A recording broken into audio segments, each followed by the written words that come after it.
வணக்கம் மக்களே. இந்த வீடியோல நம்ம என்ன செய்தி பார்க்க போறோம்னா, தமிழகத்துல கடந்த சில நாட்களுக்கு முன்பு பார்த்தீங்கன்னா மதிய உணவு சாப்பாடு திட்டம் இது பழைய முறையிலிருந்து அறிமுகப்படுத்தது. இதை பார்த்தீங்கன்னா காமராஜர் எம்ஜிஆர் காலத்திலிருந்து அறிமுகப்படுத்தப்பட்ட ஒரு திட்டம். இது தமிழகத்துல மிகப்பெரிய ஒரு வரவேற்பு பெற்ற திட்டம்னே சொல்லலாம். இப்போது பார்த்தீங்கன்னா திமுக ஆட்சி அமைத்து சரியான முறையில கொண்டு போயிட்டு இருக்காங்க. மதிய உணவு திட்டத்தை தான் நம்ம கேள்விப்பட்டுறோம். எம்ஜிஆர் முதல்வர் மு.க.ஸ்டாலின் பார்த்தீங்கன்னா இவர் காலை உணவு சாப்பாட்டு திட்டம் ஒன்று ஒரு திட்டம் அறிவிச்சாரு. அதாவது அரசு உதவி பெறும் அரசு உதவி பெறும் மருத்துவமனை அல்லது பள்ளிக்கூடங்களில் பார்த்தீங்கன்னா இலவச காலை உணவு சாப்பாடு திட்டம் ஒன்று அறிமுகப்படுத்தினாரு. இந்த திட்டம் பார்த்தீங்கன்னா மக்களுக்கு மிகப்பெரிய ஒரு வரவேற்பும், அது மட்டும் இல்லாமல் இது நிறைய ஏழை எளிய மக்களுக்கு உதவும் வகையாக இந்த காலை உணவு திட்டம் கொண்டு வரப்பட்ட ஒரு நோக்கம் என்றே சொன்னாங்க. இந்த நிலையில மிகப்பெரிய ஒரு அதிர்ச்சி சம்பவம் நடந்திருக்கு. என்ன தகவல்னு வாங்க அந்த வீடியோல முழுமையாக பார்த்து தெரிஞ்சுக்கலாம். அதுக்கு முன்னாடி நம்ம சேனலை சப்ஸ்கிரைப் பண்ணாதவங்க எல்லாம் சப்ஸ்கிரைப் பண்ணிக்கோங்க. பெல் பட்டன் சிம்பிள் அமைக்கி நம்ம சேனலோட நோட்டிபிகேஷனை எனபிள் பண்ணிக்கோங்க. நாங்க போடுற வீடியோ பார்த்தீங்கன்னா உங்களுக்கு உடனுக்குடனே வந்து சேருவோம்.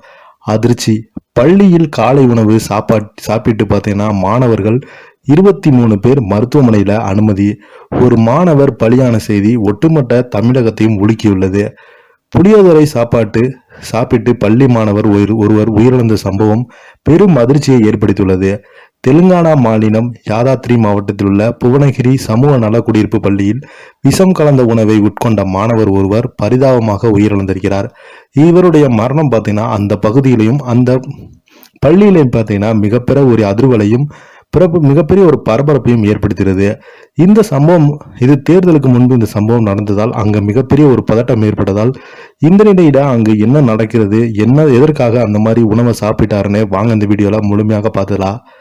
கடந்த 12ஆம் தேதி சமூக நல குடியிருப்பு பள்ளியில் காலை உணவக புளியோதரை சாப்பிட்டு 24 மாணவ மாணவிகளுக்கு திடீரென உடல்நலக்குறைவு ஏற்பட்டது.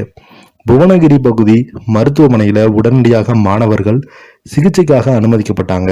ஆபத்தான நிலையில் இருந்தவர்கள் ஹைதராபாத்துக்கு மாற்றப்பட்டாங்க. இந்த நிலையில ஹைதராபாத்தில் உள்ள நிலோபோர் மருத்துவமனையில சிகிச்சை பெற்று வந்த பிரசாந்த் என்னும் மாணவர் சிகிச்சை பலனளிக்காமல் பரிதாபமாக உயிரிழந்திருக்கிறாரு.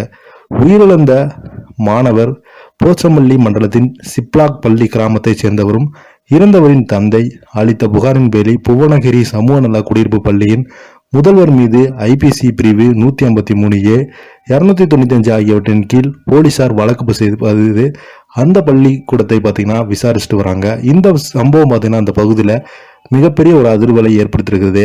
மிச்சம் 63 மாணவர்கள் பார்த்தீங்கன்னா தீவிர சிகிச்சையில் அனுமதிக்கப்பட்டு வராங்க. இதை பற்றி நீங்கள் என்ன நினைக்கிறீங்க? கீழே உள்ள கமெண்ட் பாக்ஸில் மறக்காம பதிவிடுங்க. நன்றி, வணக்கம்.